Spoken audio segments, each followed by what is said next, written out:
3 people are lucky to be alive today, thanks to the selfless act of a lacrosse man. Yesterday's winter storm caused several car accidents. One of those accidents sent a vehicle into icy waters. News 8's Kristen Elisario joins us live in her studio to tell us how one man's quick thinking turned into a heroic rescue. Mark and Lisa, yesterday's driving conditions were less than ideal. When a car traveling south on Highway 35 passed a snowplow, slush was splashed onto its windshield.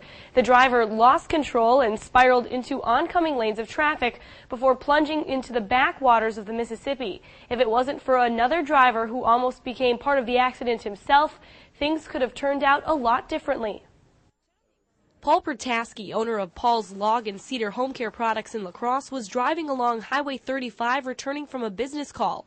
Just before Stoddard, the unexpected happened. And I seen a car starting to fishtail, and it's spun out of control and actually came into my lane, and by inches she just missed my truck. Like, I thought it was for sure head-on collision. The car kept spinning, went off the road, and plunged into the water. And I just was trying to yell out to see if they're all right, and the lady's just like, yeah, just screaming, you know, water's pouring in, pouring in. When Protaski first saw the vehicle, it was in the middle of this pond. He actually got in the water and pulled the vehicle to shore and then helped the people out. Right away, another kid pulled up, and I tossed him my billfold and my cell phone and said, I'm going in. And inside the vehicle was the driver, 38-year-old Melody Cox, and 2 family members. Looking at the little kid, his little backpack in there, and it was like, so I opened his door, got him to shore, carried him out to the bank, set him there. I'm thinking, now I gotta go for the grandma.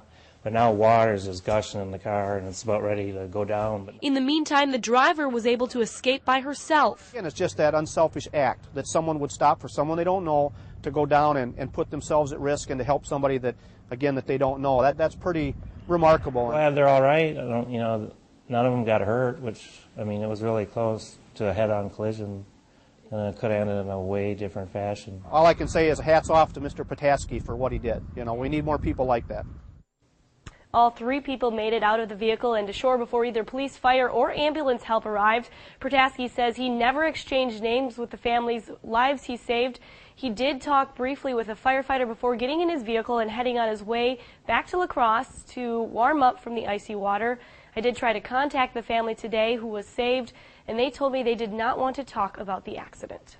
All right, thank you, Kristen. Brave guy to just, especially in that kind of weather, to jump in the water like that. And understandable why they wouldn't want to talk about it. That probably was pretty traumatic, especially for that little guy, too. Absolutely. Well, emergency officials say they don't know how cold the water was, but they say hypothermia could have set in within minutes given the cold weather and windy conditions. Protaski was back at work today, and no one was injured. Well, I'm thankful for that.